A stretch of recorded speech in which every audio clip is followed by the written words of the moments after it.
The girl who disappeared. During lunch, the vanishing of Megan Hartley. Hey, it's Music. so good to see you.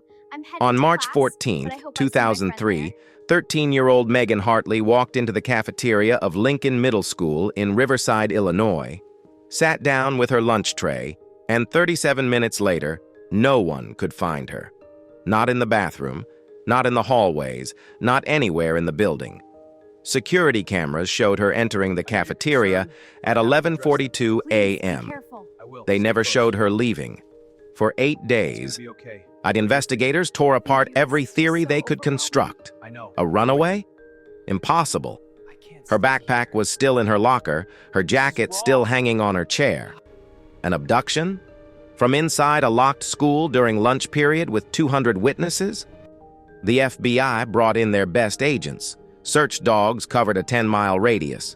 Divers searched the nearby river. Then, on day 9, a teacher remembered something about the old construction zone in the school's basement. Something about a door that was supposed to be sealed. What they found behind that door would destroy a family, end multiple careers, and reveal that sometimes the person you trust most is the one you should have been watching all along. Riverside, Illinois, sits approximately 14 miles west of downtown Chicago, a first-ring suburb that had transformed over the decades from a planned community of graceful Victorian homes and curved, tree-lined streets designed by Frederick Law Olmsted into a working-class neighborhood of split-level ranches, apartment complexes, and families who commuted into the city for work. By 2003, Riverside was the kind of place where people stayed because it was affordable, not because it was fashionable. Though the older residents still took pride in the historic district and the village's architectural heritage. Lincoln Middle School served grades 6 through 8, a sprawling brick building constructed in 1968 and expanded twice since then, creating a warren of hallways, additions, and architectural inconsistencies that made navigation confusing even for staff who had worked there for years. The building sat on the eastern edge of the village, bordered by a residential neighborhood on one side and the Des Plaines River on the other. A wide, slow-moving waterway that flooded regularly and was fenced off from the school grounds by a chain-link barrier that had been reinforced multiple times after students kept cutting holes in it. Megan Hartley was 13 years old in March 2003, a seventh grader who lived with her mother, Rebecca Hartley, in a 2-bedroom apartment on Forest Avenue, 3 blocks from the school. Megan's father, David Hartley, had left when she was 4 years old, moved to Arizona, and sent child support checks irregularly but never visited. Rebecca worked as a dispatcher for a medical supply company, a job that required her to be on the phone much of the day but paid enough to keep them housed and fed in a suburb with decent schools. Megan was, by all accounts, an ordinary kid. Not exceptional, not troubled, just ordinary. She got B's and C's in her classes. She had a small group of friends, Jenna Park, and Ashley Simmons, and Madison Cole, who ate lunch together every day at the same table in the cafeteria. She played clarinet in the school band, not particularly well, but adequately enough to avoid attention. She liked watching MTV, reading teen magazines, and listening to pop-punk bands like Blink-182 and Good Charlotte. She wore her blonde hair in a high ponytail most days, favored jeans and hooded sweatshirts, and had a phone charm collection she guarded zealously. And her relationship with her mother was typical of 13-year-old girls and their single mothers. Affectionate but increasingly strained as Megan asserted independence, and Rebecca tried to maintain boundaries. They fought about curfews, about homework, about Megan's growing interest in boys, and Rebecca's insistence that she was too young. But these were normal fights, the kind that resolved by dinner time and left no lasting damage. Rebecca had a boyfriend, Michael Torres, 36 years old, who worked in construction management. They had been dating for 2 years, since 2001, and Michael was around the apartment frequently, usually 3 or 4 evenings a week and most weekends. He was good with Megan, or at least seemed to be, asked about her day, helped her with math homework when she asked, brought pizza when he came over. Rebecca appreciated this. Megan tolerated it. She did not dislike Michael, but she did not think of him as family. He was her mom's boyfriend, that was all. Our March 14th, 2003 was a Friday. The weather was typical for mid-March in Illinois, overcast, cool but not cold, with intermittent rain that had been falling since morning. Megan had dressed in jeans, a gray hooded sweatshirt with the word whatever printed across the front in black letters, and her favorite white sneakers with pink laces. She wore a silver chain necklace with a small heart pendant that Rebecca had given her for her 13th birthday in December, and her blonde hair was pulled into its usual high ponytail with a blue scrunchie. She had left for school at 7:42 a.m., walking the 3 blocks as she did every day, arriving at Lincoln Middle School at 7:54 a.m. She had gone to her locker, gathered her books for first period, and headed to English class. The morning passed normally. English, then social studies, then pre-algebra. At 11:38 a.m., the bell rang for 5th period lunch. Megan had gone to her locker to drop off her math textbook and pick up her lunch money, $5 in her jacket pocket. She had walked to the cafeteria, gotten in line, selected a slice of pizza, a carton of chocolate milk, and an apple, paid, and carried her tray to the table where her friends were already sitting. Security camera footage from the cafeteria entrance, time-stamped 11:42 a.m., showed Megan entering with her tray, ponytail swinging, walking toward the back corner where her friends sat. She was alone. No one was following her. She appeared relaxed, normal, just another kid on just another Friday. She sat down. She ate her pizza. She talked with Jenna, Ashley, and Madison about weekend plans. Ashley was having a sleepover on Saturday and had invited all of them. They discussed what movies to rent, what snacks to bring. It was ordinary conversation, the kind 13-year-old girls have every day, significant only in retrospect because it was the last conversation anyone would have with Megan Hartley for a very long time. At approximately 12:04 p.m., the exact time is uncertain because no one was paying close attention, Megan had stood up from the table, leaving her lunch tray with half the pizza uneaten, and said she needed to use the bathroom. Her friends barely looked up. This was not unusual. Kids left the cafeteria during lunch all the time to use the bathroom, to go to their lockers, to wander the halls. The school's supervision policy was lax, a fact that would be scrutinized intensely in the days to come. Megan had walked toward the cafeteria exit. This was the last time her friends saw her. She did not return to the table. At 12:19 p.m., when the bell rang for 6th period, Jenna had looked around for Megan and, not seeing her, assumed she had already gone to class. The girls had split up, heading to their respective 6th period classrooms. Megan did not arrive at her 6th period science class. At 12:24 p.m., Mr. Raymond Keller, the science teacher, marked her absent and thought nothing of it. Kids were absent sometimes. He noted it in his attendance book and began the lesson. It was not until 1:07 p.m. during 7th period that anyone became concerned. Megan was supposed to be in band, a class she rarely missed because the band director, Mrs. Patricia Nolan, was strict about attendance and participation. When Megan did not show up, Mrs. Nolan sent a student aide to the office to check whether Megan had been signed out sick or had been called to the office for some reason. The student aide returned with the information that Megan was marked present for the day. She had attended all 4 morning classes, but there was no record of her having been signed out or called to the office. Mrs. Nolan, a conscientious teacher who had been at Lincoln for 16 years, felt the first flutter of concern. And she walked to the office herself and spoke with the attendance secretary, who checked the logs. Megan was present as far as the system knew. No calls from parents, no early dismissals, no nurse visits. Mrs. Nolan asked the secretary to page Megan over the intercom. The voice crackled through the school's PA system. "Megan Hartley, please report to the main office. Megan Hartley to the main office." 5 minutes passed. Megan did not appear. The secretary paged again. Still nothing. At 1:18 p.m., but Mrs. Nolan found the vice principal, Mr. Donald Carter, who was in the middle of dealing with a disciplinary issue, and told him that one of her students was unaccounted for.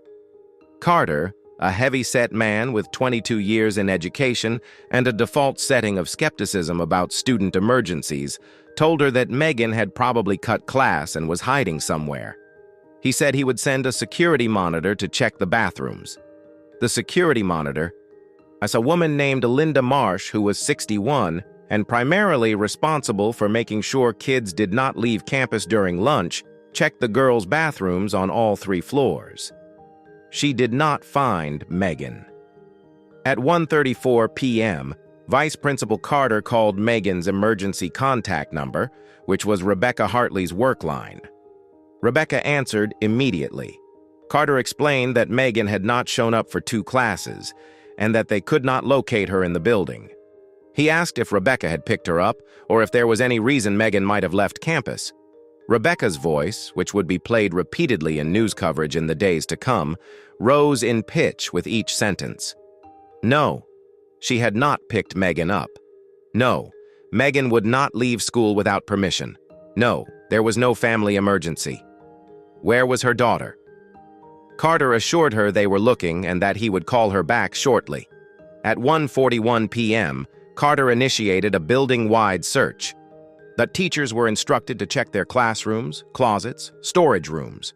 Security monitors and custodians were deployed to search bathrooms, locker rooms, the auditorium, the library, the gym. The school resource officer, Officer Jamal Williams from the Riverside Police Department, was notified and began coordinating the search. By 2 p.m., the school day was ending. Buses were being loaded, students were leaving. The building was being flooded with people coming and going, destroying any possibility of securing the scene if this was something more serious than a student hiding somewhere. By 2:15 p.m., Megan Hartley had not been found anywhere in Lincoln Middle School. At 2:22 p.m., Vice Principal Carter called 911. The Riverside Police Department responded within 7 minutes. By 2:35 p.m., 4 patrol units and a sergeant were on scene. By 3 p.m., the school had been placed on lockdown. By all remaining students held in their classrooms while officers conducted a systematic search. By 3:30 p.m., Rebecca Hartley arrived at the school, her face white, her hands shaking, demanding to know where her daughter was. No one could answer her. The investigation escalated rapidly.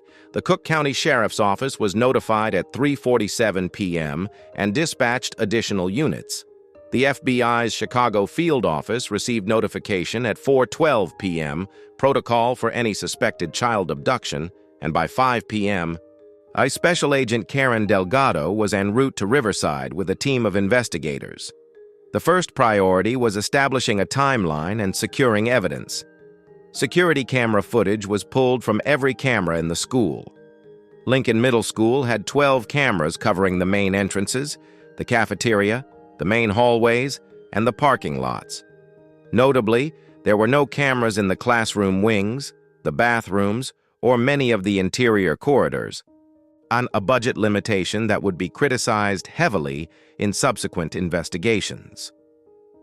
The footage was reviewed frame by frame. Megan entering the cafeteria at 11:42 a.m., Megan sitting with her friends, Megan standing up from the table at approximately 12:04 p.m., Megan walking toward the cafeteria exit, and then nothing.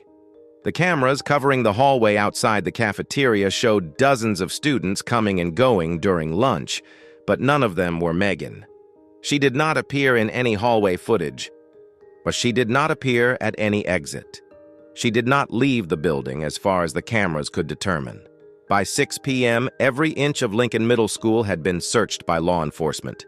Classrooms, closets, storage areas, the boiler room, the maintenance shop, the auditorium catwalks, the locker rooms, the library stacks, every bathroom on all 3 floors, the gymnasium, the music rooms, the art studio, the cafeteria, kitchen, and dry storage areas. Megan Hartley was not in the building, but her belongings were.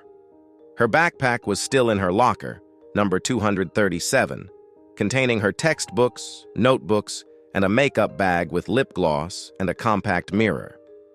Her jacket, the one with the $5 in the pocket, was still hanging on the back of her chair in her fourth-period pre-algebra classroom, where she had left it before lunch. She had left the cafeteria to go to the bathroom and had vanished. By 7 p.m., the search had expanded beyond the school building. K-9 units from the Cook County Sheriff arrived with tracking dogs. The dogs were given Megan's scent from items in her locker and immediately began working. They tracked from the cafeteria exit down the main hallway, and then they lost the trail near a stairwell that led to the basement level of the school. The basement was not regularly used by students. It contained the boiler room, old storage, some unused classrooms that had been abandoned when the school was last renovated, and a construction zone where work had been halted due to budget constraints. The area was supposed to be off-limits, secured by locked doors, but when officers checked, they found one of the doors ajar, the lock broken, possibly for months or longer. The dogs led investigators down into the basement, through a maze of dim corridors lit by intermittent bare bulbs, past stacked desks and old file cabinets, to a section of the building that even the custodial staff rarely visited. And there the trail ended at a heavy metal door marked "Boiler Room, Authorized Personnel Only." Officers opened the door. The room was large, hot, and loud with the sound of the industrial heating system. It was empty of people, but along the far wall, behind the boiler itself, was another door. A door that was not on any school blueprint, a door that should not have existed. It was a service access, investigators would later determine. Installed decades ago when the heating system was upgraded, intended as a maintenance corridor connecting to the utility tunnel that ran beneath part of the school. The tunnel itself connected to the city's storm drain system, which in turn connected to the Des Plaines River. The door was unlocked. Beyond it was darkness. The search moved underground. Officers with flashlights descended into the utility tunnel, a concrete passage approximately 6 feet high and 4 feet wide, and filled with pipes and cables running along the walls. The air was damp and smelled of mildew and old water. The tunnel extended roughly 200 feet before it branched, one direction toward the storm drain system, the other toward a grated opening that had once allowed maintenance access from the street, but had been sealed with concrete from the outside decades ago. I hope I see my friend there. The dogs moved through the tunnel toward the storm drain branch. Officers followed. The passage narrowed. It became slick with moisture, the walls streaked with rust and mineral deposits. At the end of the tunnel was a heavy grate that opened into the storm drain system. The grate was secured with a rusted padlock that looked like it had not been opened in years. But when officers examined it more closely, they found fresh scratches on the metal around the lock. And the padlock, though old and rusted on the outside, had a core that showed signs of recent use. Oil, metal shavings, are the kind of evidence that comes from a lock being picked or forced. Someone had opened this grate recently, someone who knew it was here. Beyond the grate was the storm drain, a larger concrete tunnel that carried runoff to the Des Plaines River. It was easily navigable by someone who knew where they were going, and it provided a route out of the school without ever passing through any monitored entrance. The search teams moved through the storm drain system, calling Megan's name, and their voices echoing off the concrete walls. They followed the main tunnel to where it opened into the river, a graded outflow that was submerged during high water but was currently above the waterline due to recent dry weather. The grate at the river had been cut. Someone had used bolt cutters or a similar tool to sever 2 of the bars, creating an opening large enough for a person to slip through. FBI Special Agent Delgado stood at the river's edge as the sun set over the Des Plaines. But watching the dark water slide past, and felt the investigation shift from missing person to something far darker. Megan Hartley had not simply wandered off. Someone had taken her. Someone who knew about the basement door, the utility tunnel, the storm drain system, the cut grate. Someone who had planned this, and that someone had led Megan through the school's hidden passages and out to the river.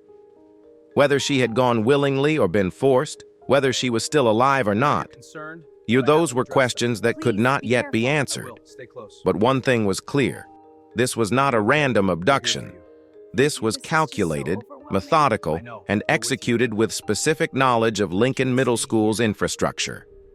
By 9 p.m. on March 14, 2003, the FBI had established a command center in the school's library.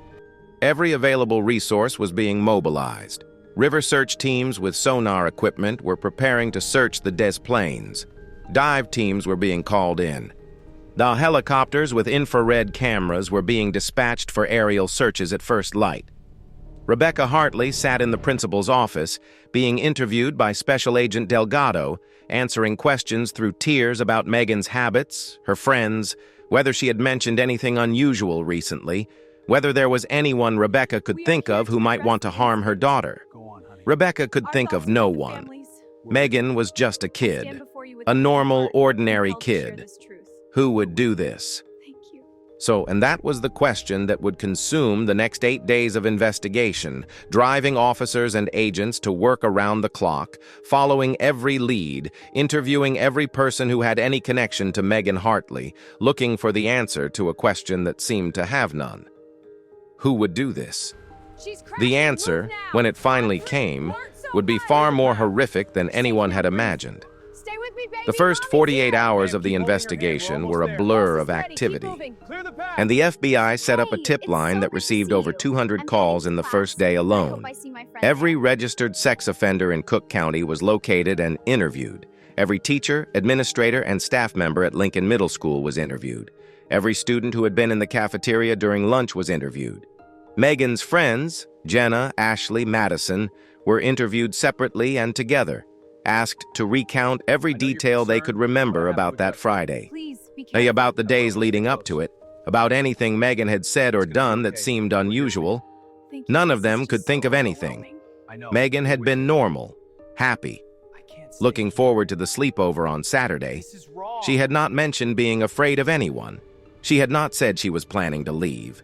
She had just gone to the bathroom and never come back. The security footage was analyzed by FBI technicians who specialized in video forensics, and every frame of Megan walking toward the cafeteria exit was examined. They determined that she had left at 12:04:37 p.m. She had walked at a normal pace. She had not looked distressed. She had not looked back at her friends. She had simply walked out. And somewhere between the cafeteria exit and the stairwell to the basement, a distance of approximately 60 feet, she had encountered someone or something that had led her to deviate from her intended route to the bathroom. But there were no cameras in that corridor. No footage of what had happened in those crucial seconds. Investigators re-interviewed everyone who had been in that area around 12:04 p.m. Students, teachers, staff. A janitor named Martin Reyes had been mopping the hallway near the stairwell around that time. He remembered seeing kids going to and from the cafeteria, but could not specifically remember seeing Megan. He said he had been focused on his work, and not paying attention to the students unless they stepped in his wet floor path. Did he remember seeing anyone else? Any adults in the hallway? He thought for a moment, then said, "There had been a couple of teachers returning from lunch, and maybe a maintenance worker going down to the basement." He could not remember who specifically.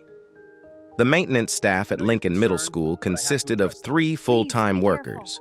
The head custodian, Carl Mitchell, 54 years old, and who had been there for 19 years.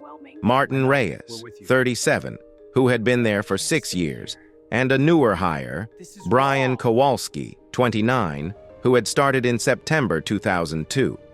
All 3 were interviewed extensively. Mitchell and Reyes had alibis for the time in question. Mitchell had been in the cafeteria helping clean a spill. witnessed by multiple staff. Reyes had been mopping the hallway. Kowalski said he had been in the boiler room checking on a heating issue that had been reported that morning. Could anyone confirm that? No. He had been alone. Special Agent Delgado flagged Kowalski's file, ran a background check.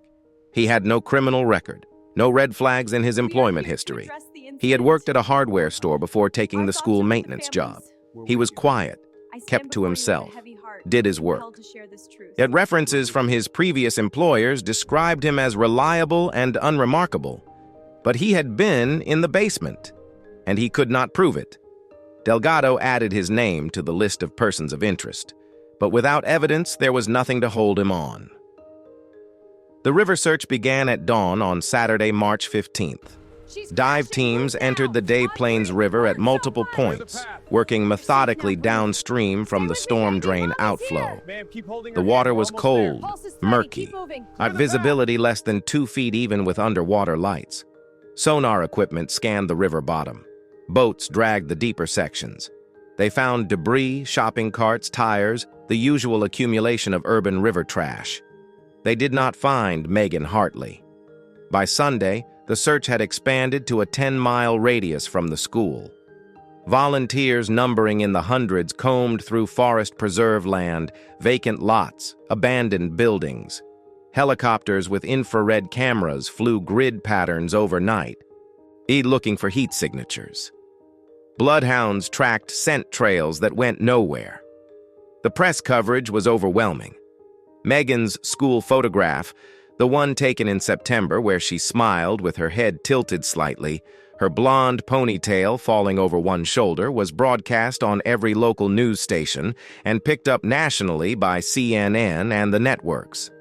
The story had all the elements that drew media attention: a missing girl, a mysterious disappearance from a school, and the hidden tunnel that suggested planning and premeditation. Rebecca Hartley appeared at a press conference on Monday, March the 17th, flanked by FBI agents and local police. She stood at a podium covered with microphones and read from a statement written on notebook paper in shaking handwriting.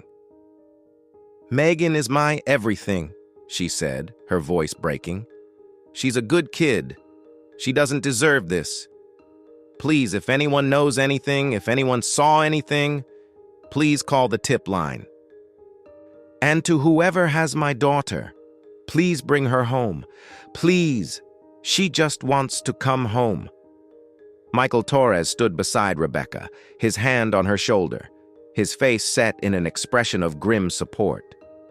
He had been with Rebecca almost constantly since Friday evening, providing comfort, making calls, coordinating with family and friends, doing all the things a supportive partner does in a crisis. Investigators interviewed him as a matter of routine. He had been at a construction site on the far southwest side of Chicago on Friday, March 14th. His supervisor confirmed he had been there all day, from 7 a.m. until nearly 6 p.m. He had not left the site. Multiple co-workers confirmed this. Michael was eliminated as a suspect. His alibi was solid. By Wednesday, March 19th, 5 days after Megan's disappearance, the investigation had generated thousands of pages of reports, hundreds of interviews, and no clear leads. And the physical evidence was minimal: the cut grate at the river, the fresh scratches on the tunnel padlock, and a fiber found on the tunnel wall that was consistent with the gray cotton blend of Megan's sweatshirt. But no witnesses, no fingerprints, no DNA. Whoever had taken Megan had been careful. The FBI's Behavioral Analysis Unit was consulted. They provided a preliminary profile of the offender: likely male, likely between 25 and 45, likely someone with access to the school or knowledge of its layout, likely someone who had been planning this for some time. The use of the hidden route suggested sophistication and premeditation. The choice of a school setting suggested either proximity to the target or opportunistic selection based on access. The profile was broad enough to fit dozens of potential suspects. It narrowed the field only slightly. On Thursday, March 20th, And a possible break came when a witness called the tip line to report that on the morning of March 14th, they had seen someone near the storm drain outflow by the Des Plaines River around 7:30 a.m. The witness, a jogger who ran along the river path regularly, said they had noticed a man standing near the outflow, looking at the grate, possibly taking photographs or measuring something. The witness had not thought much of it at the time. People sometimes inspected infrastructure for various legitimate reasons, but after seeing the news coverage, they wondered if it was relevant. The FBI asked for a description. The witness said the man had been white, average height, wearing a dark jacket and baseball cap. They had not seen his face clearly. They had not noticed what kind of car he drove or which direction he went after leaving. It was not much, but it was something. And the man had been at the grate on the morning of the abduction, possibly scouting the location. Detectives canvassed the area near the river, asking residents if they had seen anything unusual that morning. One resident remembered seeing a dark-colored pickup truck parked near the river path around that time. They could not remember the make or model. They had not noted the license plate, another thin lead, but still, something. On Friday, March 21st, exactly 1 week after Megan vanished, and the investigation received a tip that would change everything. A teacher from Lincoln Middle School, a woman named Sandra Walsh who taught 8th grade English, called the FBI tip line with information she said she had been struggling with all week, unsure whether it was relevant but finally deciding she could not stay silent. 3 weeks before Megan's disappearance, Sandra had been in the school late one afternoon, finishing grading in her classroom. It had been after 5 p.m., most staff gone. She had gone to use the bathroom, and while washing her hands, she had heard voices, a male voice and a younger female voice, coming from somewhere nearby but muffled, as if through a wall or floor. She had not thought much of it at the time. Teachers sometimes stayed late with students for tutoring or makeups, but something about the tone had struck her as odd. The male voice had been low, cajoling, almost wheedling. The female voice had sounded uncomfortable, uncertain. Then Sandra had left the bathroom and looked around, trying to determine where the voices were coming from, but had not been able to locate them. After a few minutes, the voices had stopped. She had finished her work and gone home, mentally filing it as slightly odd but not alarm-worthy. Until now. Now, looking back, she wondered if the voices had been coming from the basement. The bathroom where she had heard them was directly above the basement level. And if someone had been down there with a student, the sound could have carried up through the pipes or ventilation. Special Agent Delgado listened to this and felt the first real spark of a lead. "Did you recognize the voices?" she asked. "No," Sandra said. "I couldn't make out words clearly, just the tone." "Could you tell if it was a student and a staff member, or two students?" "I think it was an adult and a student. The male voice sounded older." "Was it anyone you know? Or anyone from the school?" Sandra hesitated. "I don't know. Maybe. There was something familiar about it, but I can't place it." Delgado requested that Sandra come to the FBI office for a more detailed interview. Sandra agreed. Over the next several hours, with the help of an audio forensics specialist, Sandra listened to voice samples from every male staff member at Lincoln Middle School, trying to identify whether any of them matched the voice she had heard. She eliminated most immediately. And too high, too deep, wrong accent, wrong cadence. Then they played a sample of Brian Kowalski, the maintenance worker who had been in the basement on March 14th and had no alibi. Sandra paused, listened again. "It could be him," she said uncertainly. "I'm not sure. But it could be." It was not conclusive. Voice identification without clear audio is notoriously unreliable. But it was enough for Delgado to dig deeper into Brian Kowalski's background. That what she found sent the investigation in a new direction entirely. Brian Kowalski, 29 years old, had been hired at Lincoln Middle School in September 2002. His application and background check had been routine. No criminal record, high school diploma, previous employment at Turner Hardware in nearby Berwyn for 4 years, where he had been a stock clerk and worked the paint department. References from Turner Hardware described him as quiet, punctual, and competent. But when FBI agents contacted Turner Hardware and asked more detailed questions, they learned something that had not been in the reference check. Brian Kowalski had been quietly asked to leave Turner Hardware in August 2002 after a customer complained that he had been overly friendly with her teenage daughter. The complaint had not risen to the level of police involvement. No illegal behavior alleged, just discomfort with the way Kowalski had spoken to the girl. I asked her questions about school and activities, offered to help her find items in the store even when she said she did not need help. The store manager had addressed it by suggesting Kowalski might be happier in another work environment. Kowalski had resigned without protest. This had not appeared in his school background check because there had been no formal complaint and no documentation beyond an internal note in his personnel file that Turner Hardware was not required to disclose. The Special Agent Delgado obtained a warrant to search Kowalski's apartment, a studio in a building on Riverside's north side. The search, conducted on Saturday, March 22nd, yielded items that made every investigator's blood run cold. In a box under Kowalski's bed, agents found a folder containing photographs. Not illegal images, these were public photographs, the kind anyone could take. Photographs of Lincoln Middle School, photographs of students leaving school at the end of the day, and photographs taken with a telephoto lens from across the street. Among them were 3 photographs of Megan Hartley. One showed her walking out of school with her friends. Another showed her standing by her locker. A third showed her sitting in the cafeteria. Also in the box was a hand-drawn map of Lincoln Middle School's basement level, showing the utility tunnel, the boiler room, and the route to the storm drain system. The map was detailed, annotated with notes about door locks, camera blind spots, and timing. And in Kowalski's closet, hanging in a dry cleaning bag, was a gray hooded sweatshirt with the word "whatever" printed across the front in black letters. Megan's sweatshirt, the one she had been wearing when she disappeared. Brian Kowalski was arrested at his apartment at 4:37 p.m. on Saturday, March 22nd, 8 days after Megan Hartley vanished. The interrogation of Brian Kowalski began at 7:15 p.m. on March 22nd at the FBI field office in Chicago.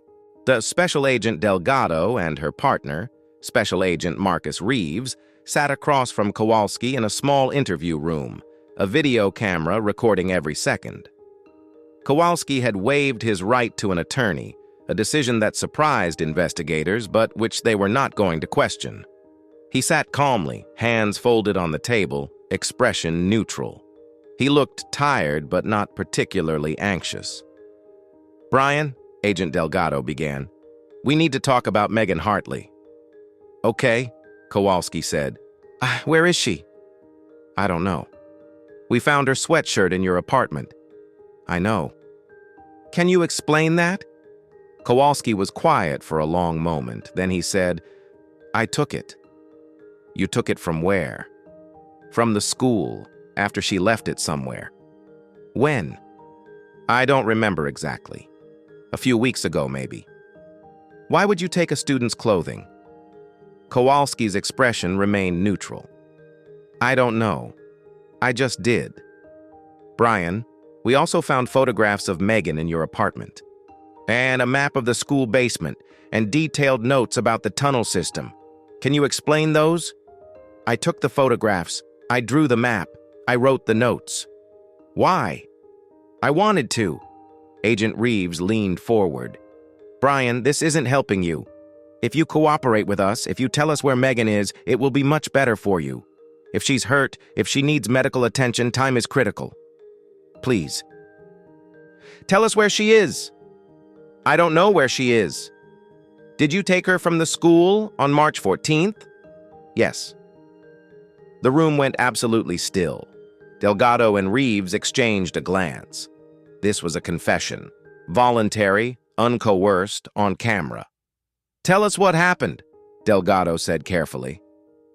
Kowalski spoke in a flat, emotionless voice, as if recounting something he had watched rather than participated in. He said he had been planning for months. He had noticed Megan early in the school year. I thought she was pretty, wanted to know more about her. He had started following her routine, noting when she went to lunch, which bathroom she used, who her friends were. He had taken the photographs from across the street, careful not to be obvious. He had known about the tunnel system because part of his job was maintaining the boiler and checking the utility access. He had explored the entire basement level, found the old service door, discovered it led to the storm drain system. And he had gone through the tunnels multiple times, practicing the route, timing how long it took. He had cut the grate at the river outflow 2 weeks before March 14th, doing it late at night when no one was around. He had planned every detail. On March 14th, he had been in the basement, as he told investigators, but not checking the boiler. He had been waiting.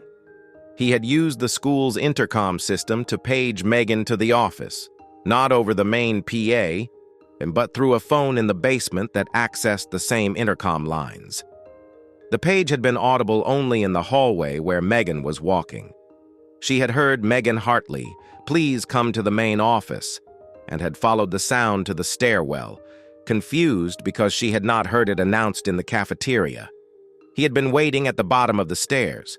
He had told her there was an emergency, that her mother had been in a car accident and was at the office. Megan had believed him. He was a school employee, wearing his maintenance uniform and ID badge, someone she had seen around campus. She had followed him down the hallway asking if her mom was okay, and he had led her to the boiler room through the service door into the tunnel. Once they were in the tunnel, he had grabbed her.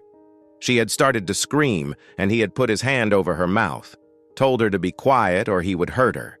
She had stopped screaming. He had forced her through the tunnel, through the storm drain, out to the river.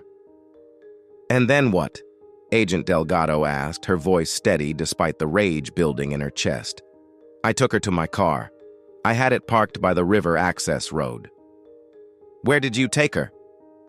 "To a place I know. A storage unit." "Where?"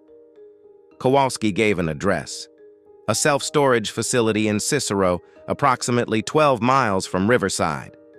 Is she still there?" "I don't know." "What do you mean you don't know?" "I left her there. I don't know if she's still there." "When was the last time you were there?" "Yesterday." "Was she alive yesterday?" Kowalski hesitated. Then he said, "Yes." Agents Delgado and Reeves did not wait for more. Delgado called in the tactical team while Reeves secured Kowalski in custody. Within 20 minutes, a convoy of FBI vehicles was racing toward Cicero. The storage facility was a sprawling complex of orange metal units near the railroad tracks, poorly lit and minimally secured. Kowalski had rented Unit 237 under a false name 6 months earlier, paying cash for a year in advance. The FBI tactical team cut the lock and threw open the roll-up door. Inside the unit, which was approximately 10 feet by 10 feet and lit by a single battery-powered lantern, was Megan Hartley. She was alive. Megan was found sitting against the back wall of the storage unit, her wrists zip-tied together, her ankles bound with rope. She had duct tape over her mouth. When the light hit her face, she flinched, squinting, disoriented. She made a sound behind the tape, something between a cry and a moan. An FBI medic rushed forward, gently removing the duct tape, cutting the zip ties and rope. "You're safe," the medic said quietly. "You're safe now. We're going to get you out of here." Megan's eyes, wide and terrified, darted around the storage unit, looking at the agents in tactical gear, the guns, the lights. She tried to speak, but her voice came out as a croak, raw from disuse and dehydration. "Where's my mom?" she finally managed to whisper. "She's waiting for you," the medic said. "We're taking you to her right now." Megan was lifted onto a stretcher and carried out of the storage unit into the night air. An ambulance was waiting. She was loaded inside, given oxygen, wrapped in blankets, assessed for injuries. She had been in the unit for 8 days, with minimal food and water. Kowalski had left bottles of water and packages of crackers, but not nearly enough. She was severely dehydrated, malnourished, and in shock. But she was alive, and physically she would recover. Psychologically was a different question, one that would take years to answer. Rebecca Hartley was at Loyola University Medical Center when the ambulance arrived at 9:47 p.m. She ran to the ambulance doors as they opened, sobbing, reaching for her daughter. Megan saw her mother and began crying for the first time since the agents had found her. "Mom," she said, her voice breaking. "Mom, I thought I was going to die." "You're okay," Rebecca said, climbing into the ambulance, wrapping her arms around her daughter. "You're okay now. I've got you. I'm never letting go." The media, which had been camped outside the medical center since word of Megan's recovery broke, captured the moment on camera. The footage of Rebecca holding Megan, both of them crying, would air on every news station in the country. Brian Kowalski was formally charged with kidnapping, aggravated assault, and unlawful restraint. Additional charges would follow as the investigation continued. He was held without bail. In subsequent interrogations, he provided more details about the 8 days Megan had spent in the storage unit. Details so disturbing that they were heavily redacted in public documents. He confessed that he had kept her there, had visited her twice a day to bring minimal food and water, had told her that if she screamed or tried to escape, he would kill her. He had not sexually assaulted her, something forensic exams confirmed, but he had touched her, held her, made her sit with him while he talked about how they were going to be together, how she would learn to love him. In Megan's statements to investigators, given over many sessions with trauma specialists present, corroborated Kowalski's account. She described the tunnel, the car ride, the storage unit. She described being terrified, thinking every time he came to the door that he was going to kill her. She described rationing the water and crackers, trying to make them last, praying that someone would find her. She described how, on the 8th day, she had heard noises outside the unit, voices, footsteps, the sound of metal doors opening, and had thought it was him coming back. But then the door had rolled up and there were lights and people in uniforms saying she was safe. The psychological evaluation noted that Megan exhibited symptoms consistent with acute trauma, hypervigilance, flashbacks, difficulty sleeping, fear of confined spaces. She was placed in intensive therapy. The prognosis, the evaluator noted carefully, was uncertain. Some victims of abduction and confinement recovered well with treatment. Others carried the psychological scars for life. The resolution of the case was covered extensively by the media. Brian Kowalski was portrayed as a predator, a maintenance worker who had used his access to the school to stalk and abduct a child. Lincoln Middle School was criticized for its lax security, its lack of camera coverage, its failure to properly vet employees. Policies were changed, security was enhanced. And the principal and vice principal both resigned under pressure. Rebecca Hartley gave one press conference after Megan's release from the hospital, thanking law enforcement and asking for privacy as their family healed. Michael Torres stood beside her as he had throughout the ordeal, supportive and steady. The case seemed closed. Justice would be served. Megan was safe. The nightmare was over, but it was not over. Because 3 weeks after Megan's recovery, as FBI agents continued to analyze evidence and build the case against Kowalski, Special Agent Karen Delgado noticed something in the interrogation transcript that did not quite fit.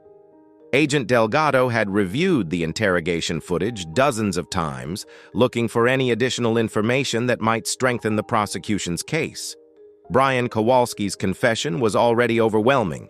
He had admitted everything on camera, but the FBI wanted to be thorough, to leave no question unanswered. As she watched the footage again, Delgado focused on a section where Kowalski described luring Megan into the basement using the intercom system. He said he had paged her from a phone in the basement that accessed the school's intercom lines. Delgado paused the video and pulled the technical specifications for Lincoln Middle School's phone system, which had been provided by the school district as part of the investigation. She reviewed the system layout, the phone extensions, the access points. The phone in the basement that Kowalski described, extension 114, did not have intercom access. According to the system documentation, only 3 phones in the building could access the intercom: the main office, the vice principal's office, and the nurse's office. Delgado frowned. It was a small discrepancy, possibly a mistake in Kowalski's memory or a misunderstanding of the technology, but it nagged at her. She called the school district's IT department and spoke with the technician who maintained the phone system. She explained the discrepancy and asked if there was any way someone in the basement could have accessed the intercom on March 14th. The technician said no. The basement phone was a basic extension, internal calls only. To access the intercom would require either using one of the authorized phones or physically accessing the system's control panel in the main office and rerouting the connection. "Is there any record of anyone accessing the control panel that day?" Delgado asked. "I can check the system logs," the technician said. "Give me a few hours." The logs came back that afternoon. On March 14th, 2003, at 11:57 a.m., 7 minutes before Megan left the cafeteria, someone had accessed the control panel in the main office and temporarily rerouted extension 114 to have intercom capability. The access had lasted for approximately 6 minutes, then been reversed.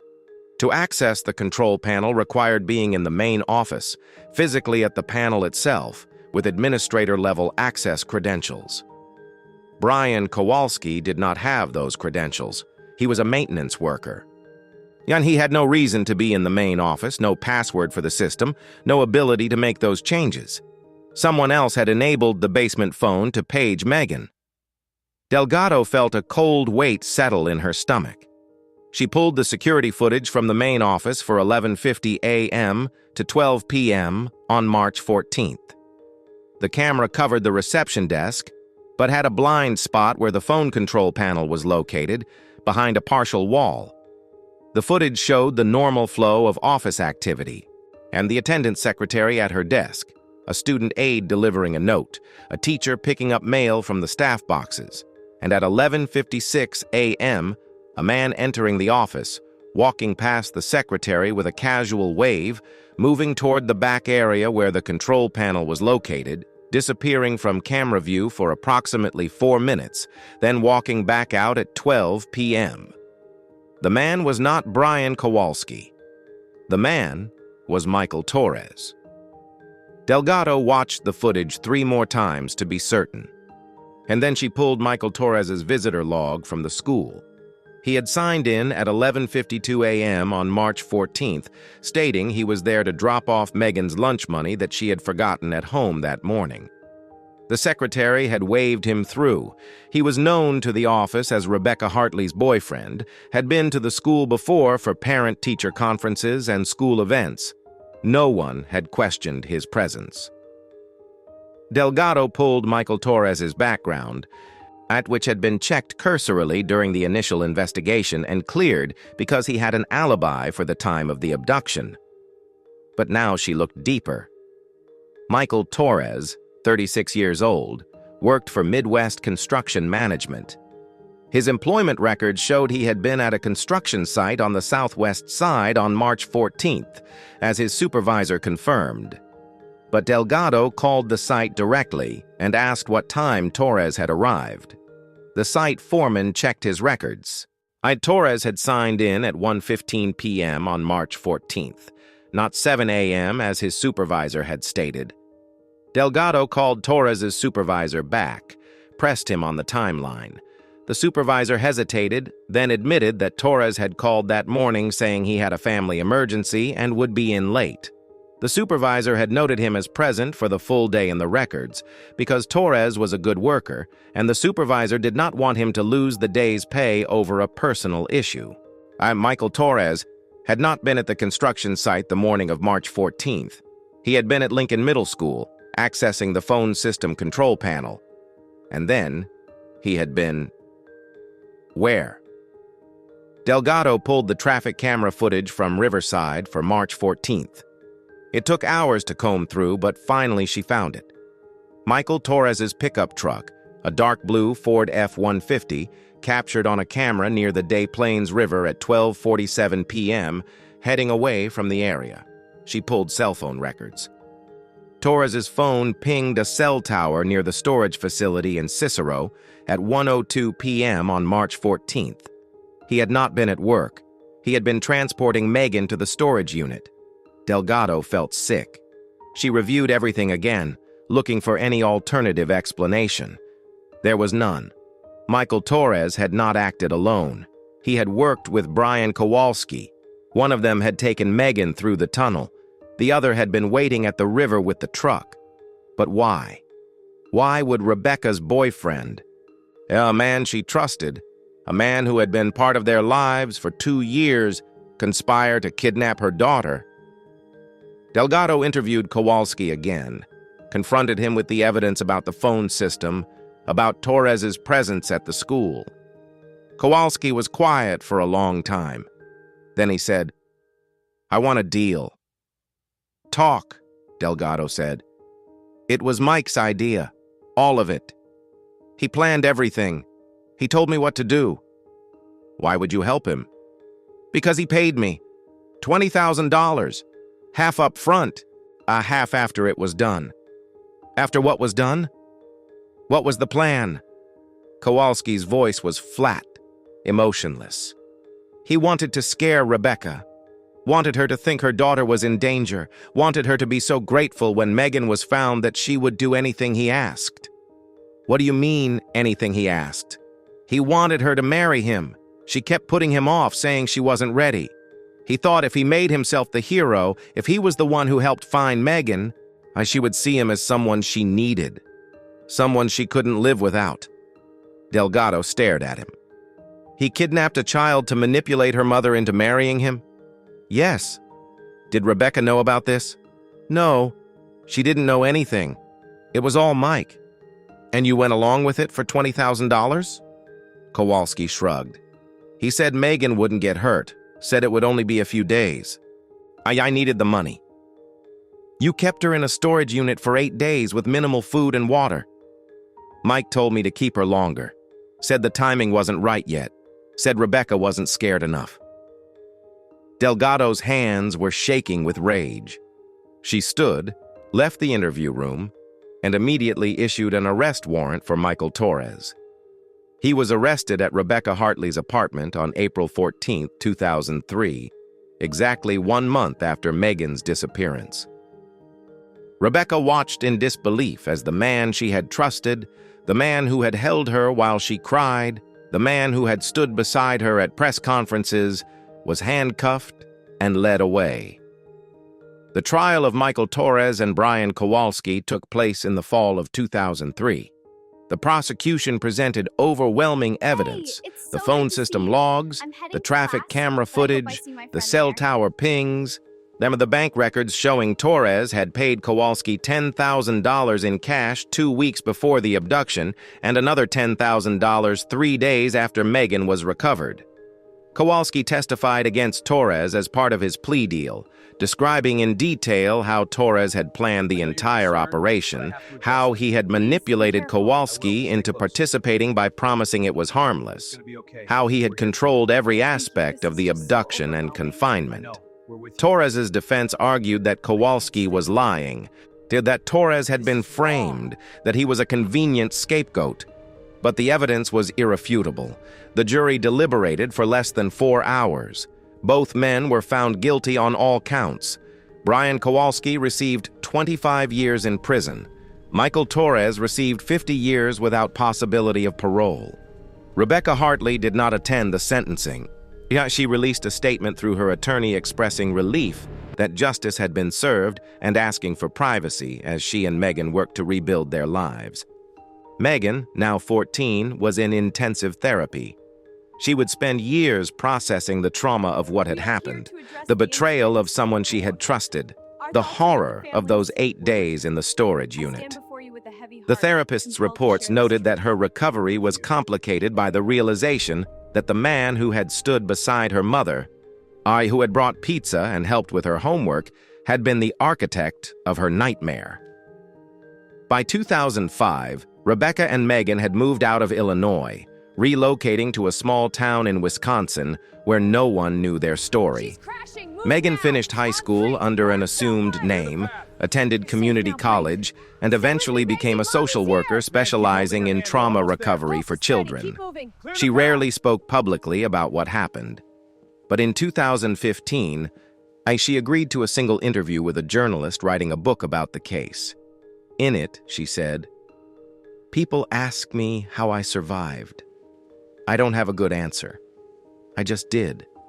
1 hour at a time, 1 day at a time. I told myself my mom was looking for me, that someone would find me, that I just had to hold on. And I was right. They found me. But the person who put me there, that was the part I couldn't prepare for. That the person who did this was someone my mom loved, someone I trusted. That's the part that took the longest to heal." The case of Megan Hartley became a reference point in FBI training for how perpetrators of child abduction can be sophisticated, calculating, and hidden in plain sight. It became a cautionary tale about the dangers of trusting people based solely on their proximity and apparent concern.